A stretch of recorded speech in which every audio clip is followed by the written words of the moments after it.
You're listening to the Precision Shooting Podcast, discussing all aspects of precision and long-range rifle shooting. This episode is brought to you by Impact Dynamics, advanced training for the precision shooter. And now, over to your hosts. Hello and welcome to the Precision Shooting Podcast. This is episode number 32, and on Skype I've got Damo. Damo, how you going? Awesome, man. How are you? Yeah, good. Thanks for joining us. Thanks for having me. No problem at all. Now, Damo joins us. Damo actually works for Tasco, who are the Bushnell agents here in Australia. How long have you been doing that for, mate? A couple of years now, man. Yeah, started October 14. So. Yeah, okay, cool. And enjoying it? Yeah, love it. Yeah, it's great nice. job.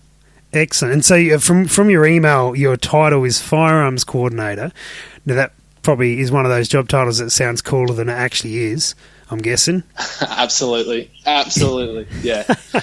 But I just basically look after all the firearms that come into the country. Obviously my background's long range shooting, but it's definitely a cooler title than what it really is. Yeah, nice. We've all got those, and I guess that's the reason we wanted to chat to you on the show, because your background or your interest is in long range shooting, and now you're working for a company that do have some products that are actually really relevant to that area. Yeah, absolutely. So I'm gonna pick your brains on a couple of things with some stuff, because I've run some Bushnell stuff myself, and I know plenty of guys do, and they certainly represent a point in the market that works really well. Yeah. So we got some shooting stories to get from you, what you've been doing recently. But just before we get into that, I guess you, from a Bushnell perspective, you got a handful of products that are really focused on the long range shooting. What sort of stuff? Yeah, man. So pretty much.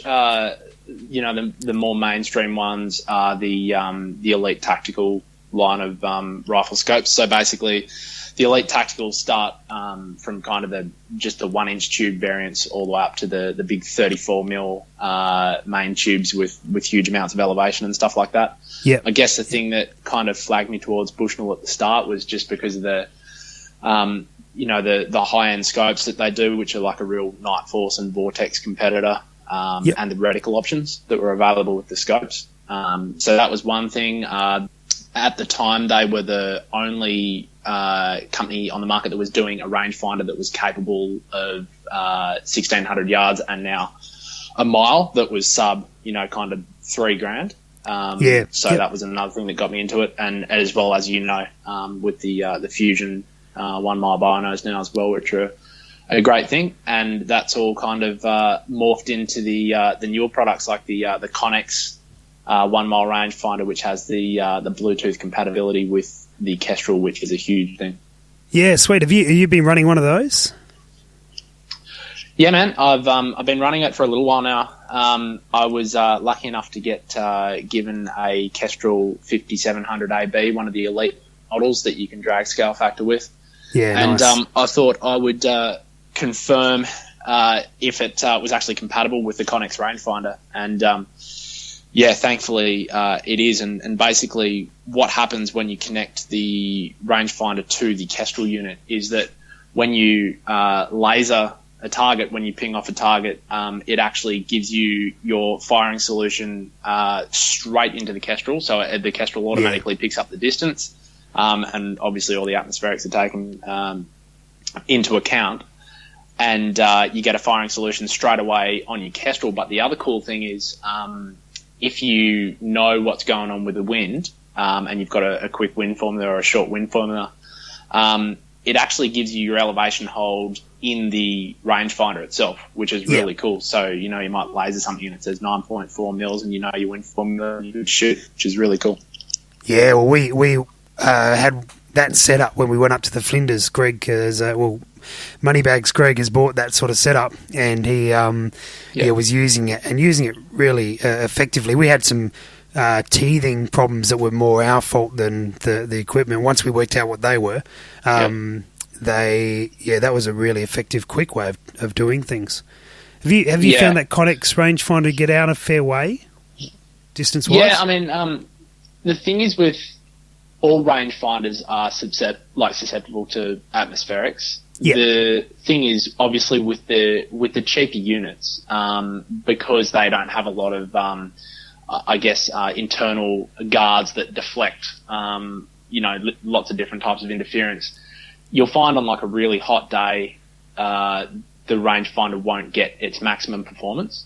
Yep. But I've got readings to 1,600 metres with mine pretty frequently at like a bunch of targets we've got set up at the farm.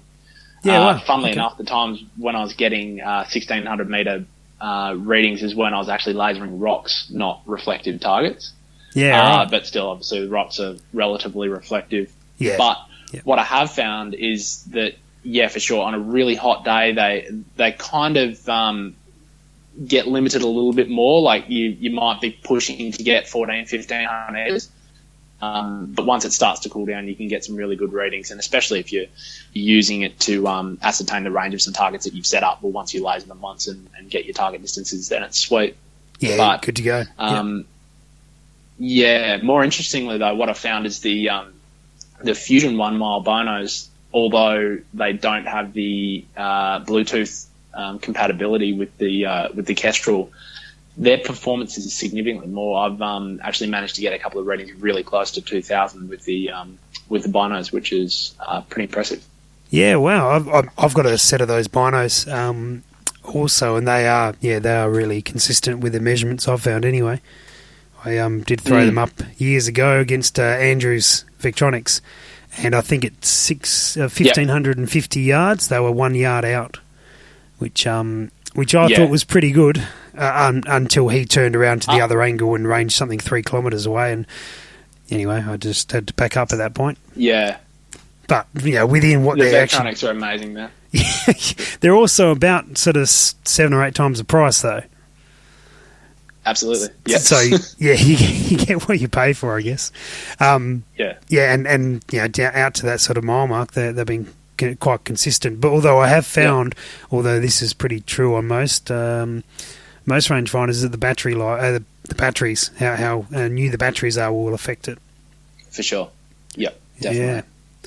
Excellent, mate. Well, and the Kestrel that you've been playing with, has that been as good as sort of Greg's telling me and as everyone's sort of referring to? I would describe it as life changing. The Kestrel. Even I actually had the old 4500 AB, which just has the smaller screen. It's a little bit harder to use. I'm not a real techie kind of person, but the interface is harder to work with.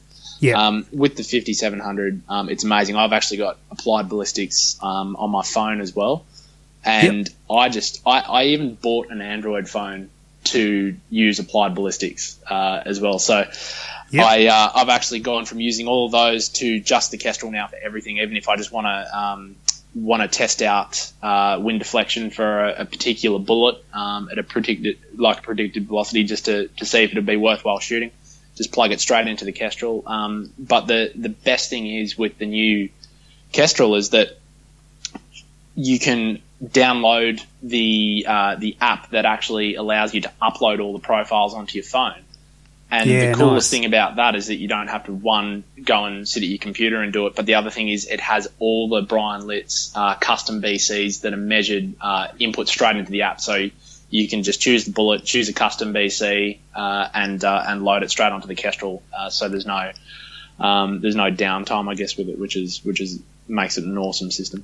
Yeah, because that's all the custom drag curves, isn't it, rather than just actually the BCs? Yeah, which, I mean, it is not the be-all and end-all, but if you're shooting out, past subsonic or into subsonic, should I say, then, that's where those custom drag curves really come into effect. And, yeah, I mean, at the end of the day, why wouldn't you use them if you have access to it? So.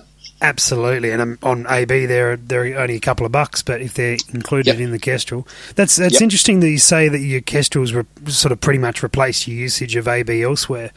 Yeah, absolutely. Because that's always been a concern for me. You look at it, I got a 7-inch tablet that I use for AB, and it's great. You can see a whole heap of information at once, all that sort of gear. So, and I've always been cautious about changing over to the Kestrel for that purpose, a little bit more limited, but perhaps not. Yeah, I mean, honestly, I don't have a tablet, so I've never tried the AB. stuff on a tablet. But the thing is with the Kestrel as well, you'd want to use it because they're worth a lot of money. And, it's good to get the most out of it. Yeah, absolutely. One thing I did see on the Kestrel, which I'm pretty jealous of, is when you're putting your muzzle variation temperature-wise in, you can actually put in 5 different reference points for your variation in your burn rate or in your muzzle velocity. Yeah, I think the hardest thing is trying to actually be precise about exactly what temperature your ammo is when you shoot it, and controlling that temperature while you try and develop those inputs. But yeah, there's certainly some good reference points there, and hopefully that makes things a bit more accurate. Yeah, absolutely. Everything's going to help, eh? Yeah. Yeah, nice. And so, now you mentioned before about the reticles. I'm keen to hear your thoughts, because obviously you're talking about the Horus reticles for some of it. Yep.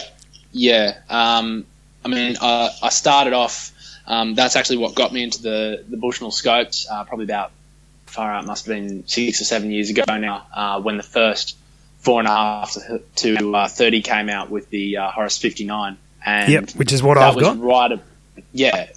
And that was right about the time the first Accuracy First DVD came out, the Art of the